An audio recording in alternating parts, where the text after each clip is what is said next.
Everybody, this is Coach Julio, and it's September, and this time of year we celebrate Hispanic Heritage Month under the theme Collective Heritage, Honoring the Past and Inspiring the Future. With that in mind, I offer this message to my fellow Americans, and especially to the younger generation, about patriotism, community, and shared humanity. But the elephant in the room is this. What should be a time of pride, joy, and cultural affirmation has instead become a moment of anxiety and erasure, especially for immigrant communities.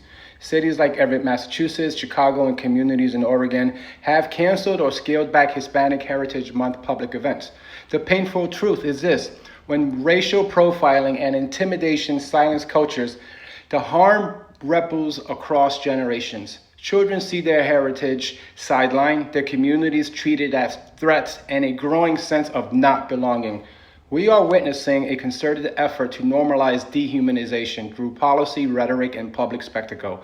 This isn't just dangerous, it's profoundly unpatriotic and fundamentally un-American. As a first-generation adult child of immigrants from the Dominican Republic, I honor my roots and remain committed to building a more inclusive and equitable society. How do I do this? I do this through service, volunteering with nonprofits, including shelters I once relied on, serving as a poll worker, and showing up as a volunteer first responder with the Medical Reserve Corps.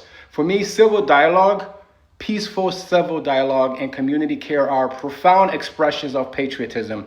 It's important to remember when a life is dismissed or viewed as disposable because of where someone was born or how they arrived here or how they look, this is an attempt to redefine who gets to be seen as fully human.